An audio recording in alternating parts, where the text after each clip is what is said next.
नमस्ते भाई। आज हम बात करने वाले हैं ताशकंद समझौते के बारे में और इससे जुड़ी एक मिस्ट्री जिसको लाल बहादुर शास्त्री जी की डेथ की मिस्ट्री भी कहा जाता है। इससे रिलेटेड पूरे का पूरा डिस्कशन आज हम लेकर चलेंगे। अगर हम बात करें आखिरकार ये ताशकंद समझौता हुआ क्यों था।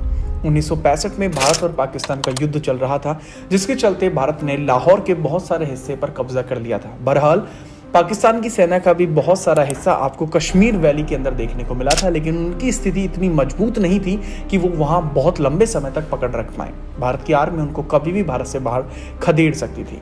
इसके चलते यूएसएसआर, जिसको सोवियत संघ कहा जाता था लेकिन वर्तमान में उसको रशिया कहा जाता है, उसके द्वारा और यूएसए के द्वारा एक प्लान बनाया जाता है, एक अकॉर्ड साइन कराया जाता है जिसको ताशकंद समझौते के नाम से जाना जाता है, जो वर्तमान में उज्बेकिस्तान में एक स्थान है। इस पर तय किया जाता है कि 10 जनवरी 1966 में साइन किया जाएगा इस पीस अकॉर्ड पर। भारत की तरफ से प्रधानमंत्री लाल बहादुर शास्त्री जी जाते हैं और पाकिस्तान की तरफ से प्रेसिडेंट अयूब खान के द्वारा आया जाता है। इस अकॉर्ड में लिखा हुआ था कि भारत और पाकिस्तान इस युद्ध को रोक देंगे और पुनः उसी स्थिति में चले जाएंगे जहां वो अगस्त 1965 में काबिज थे।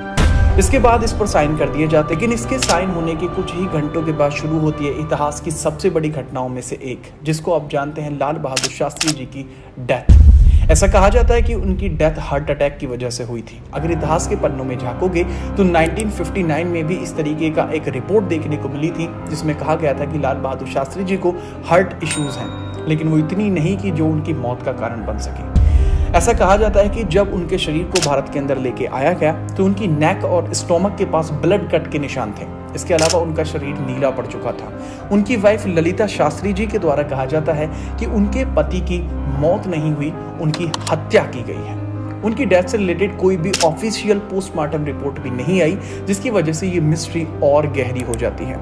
इनसे रिलेटेड एक बात ये भी देखने को मिलती है कि इनका जो पॉइजनिंग केस जो है वो बनता है, उसकी रिगार्डिंग एक बात है कि जिस दिन इनका खाना इनको सर्व किया गया था 11 जनवरी को, वो खाना इनके जो शेफ है रामनाथ सिंह के द्वारा नहीं बनाया गया, वो वहां के इंडियन एम्बेसडर टी.एन. कॉल के शेफ जॉन मोहम्मद के द्वारा बनाया गया। उसको गिरफ्तार भी किया जाता है रशियन एजेंसीज के द्वारा, लेकिन बाद में जॉन मोहम्मद को रिलीज भी कर दिया गया था।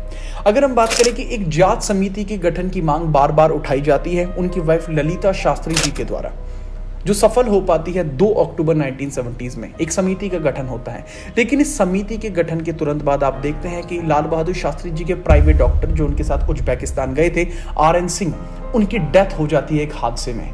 इसके अलावा उनके प्राइवेट कुक रामनाथ सिंह, वो भी उज्बेकिस्तान गए थे, उनकी भी डेथ हो जाती है एक हादसे में। इन दोनों की डेथ के बाद कोई भी प्रबल सबूत ना मिलने के कारण जांच समिति किसी भी ऑफिशियल रिपोर्ट पर नहीं पहुंच पाती और ये मिस्ट्री अब तक भी एक मिस्ट्री बनी हुई है।